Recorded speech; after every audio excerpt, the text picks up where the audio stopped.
Hey, this is a quick little review and comparison of the Makita LS0815 and the Bosch CM8S. These are both 8.5-inch compound miter saws. They both bevel to the left 45 degrees or over, and both bevel a little bit to the right. The Makita bevels 5 degrees and the Bosch bevels 2 degrees. So I got both of these saws because I wasn't sure which one to get, and I'll just return whichever one is worse. So I put it through some testing. I haven't used these on a job yet, but I did a lot of testing on them, a lot of test cuts to see how accurate they are and how easy they are to use. So I feel like I have a pretty good opinion of or a pretty good feel of the saw. In overall quality, the Bosch is definitely better. It feels sturdier. It has way more metal components. All the levers and indicators are metal. It's got nice big indicators on it and a nice big handle back here for the bevel, which is metal, and it glides really smoothly and operates pretty smoothly. The Makita, I was pretty disappointed when I first got it that it's pretty plasticky feeling, kind of cheaper metals. The slides are really rough.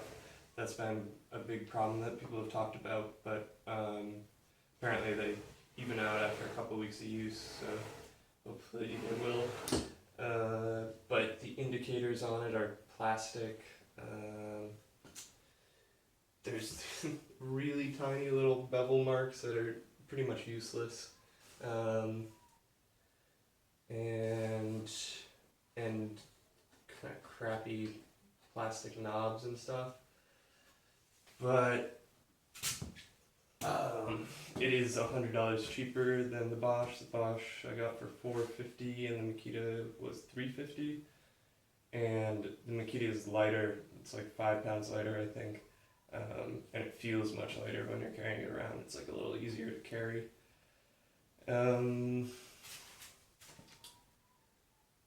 Both have detents for their miter slots, and they both feel kind of equally solid. I would say that the Makita is a little more, it sticks into its detents a little better than the Bosch, which is nice when you're going to zero. You know it's at zero. So I took these saws and I took them out of the box and immediately aligned them. I put a straight edge against the fence to make sure that it's flush across the two sides of the fence, and the Makita was really easy to align. It's a single piece fence, so it was a little bit out of whack when I got it, but I just pried it a little bit because it was in the center, and now it's dead flat across. And then I aligned it to the zero detent on the miter, so it cuts at a perfect 90 now. And then I aligned the Bosch the same way, using a slip of paper to see if there was any gaps in the fence, and there was a gap on the left side of the fence towards the center. It pushed in about 15 thousandths of an inch, 10 to 15 thousandths, which isn't much, but it's pretty annoying when you're putting a piece of wood on it, because you're going to get cuts whether you're cutting across the two sides of the fence or just on the left side of the fence.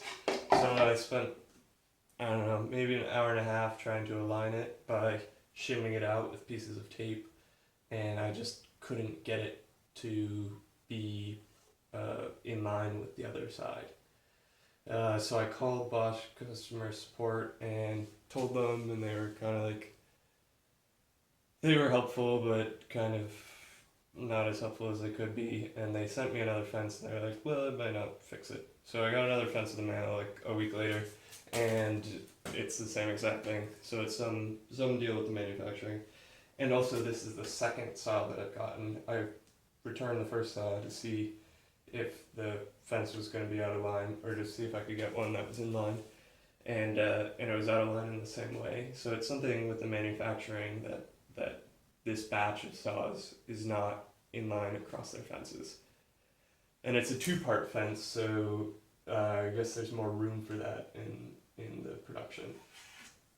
So that right there kind of makes the saw unusable to me. I don't want to have to think about having different cuts, whether I'm going across the fence or on one side of the fence. But whatever, it might be usable to some people, or it probably is very usable to some people, but I just don't want to deal with that. Especially when you're paying $450 for a saw, you should expect that it's going to be in line. So despite that, I went ahead and did some accuracy testing on both of them to see what the, well, first I aligned them and made sure that they're both perfectly perpendicular to their fences. The Bosch was, I made either perpendicular to the right side or the left side, I don't remember which. And I took a bunch of test cuts using just 12-inch pieces of plywood. 12 inches is about the max depth of cut for these saws, so I wanted to get across the whole thing.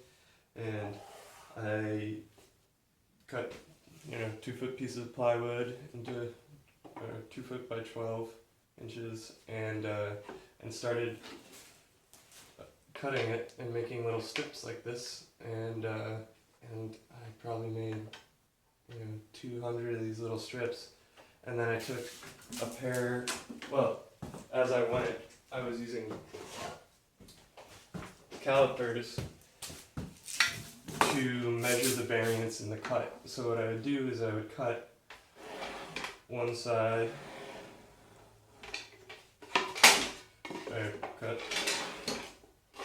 it's not at 0, that's why.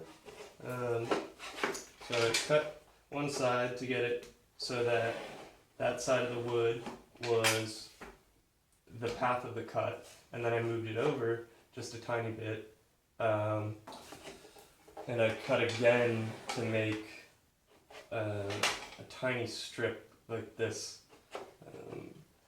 and then I could take this strip and measure it with calipers and find the variance across the cut. So this isn't telling me how square the cut is, this is just telling me how straight of a cut it's making, because both these cut lines should be parallel. Theoretically, if this was a perfect world, this saw would have 0 variance across the length of the cut. So if it was 0.1 on this end, it would be 0.1 here, 0.1 here, 0.1 here, all across. But these saws have play in them, so you get a variance or a sway in the cut. And measuring it with calipers tells me how much of that sway there is. So on the Bosch, I found there to be an average of 5 to 7 thousandths of an inch of variance across the cut, whether it dipped in 5 thousandths or out 5 thousandths. And that translates into being able to see gaps in 2 pieces of wood that are butted up against each other. So if I was making a mitered corner out of plain wood, then I could potentially see gaps across it. It wouldn't appear as a perfectly straight line. And obviously I desire a perfectly straight cut. So I got about 5 to 7 thousandths variance in the Bosch, and then I tried the same thing on the Makita and measured it, and pretty consistently I got quite a few cuts where there was zero variance, which is pretty incredible, and then maybe an average of 1 to 2 thousandths of an inch variance in the cut, and then probably on the bad side up to 5 or 10 thousandths inch variance. But that was really because of user error, because I was putting pressure on the head in one way or another. So that was really astounding that this saw cut so straight, even though these linear bearings are really rough. So I can't quite tell if the roughness is carried through into the cut and if that will go away, but it's cutting great right now, so hopefully when it smooths out it will cut even better. And I also tried this on both sides of the fence. So I cut with the piece of wood just resting on the left side, and then I cut with a piece of wood resting across. And I could also find if the fences were out of alignment by first cutting on the left side and then making another cut on both sides, and then seeing if there's a strong difference in the front to the back of the cut. And of course, with the Bosch being 5 to 10 thousandths out of line, or 15 to 10 thousandths out of line on the left side, it was doing that. And just for reference, that equates on a 12-inch board, that equates to about 1/64 of an inch. So it really isn't much, but you will get a difference, or there is a difference. And just in overall feel of the accuracy of these, the Makita actually feels sturdier when cutting. The Bosch travels a lot more, or the head picks up a lot more, and for some reason there's a lot of wiggle in this head.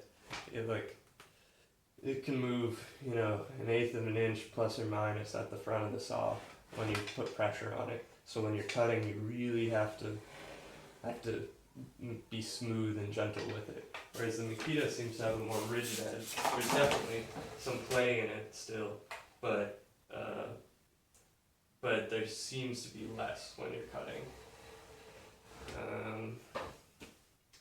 So yeah, I think after all this testing, I'm gonna have to send this Bosch back and keep the Makita, even though I think it's probably a lesser quality product. It's cutting better, so hopefully it will continue to do so. And also, it's cheaper, so I don't have to care about it so much, which is nice.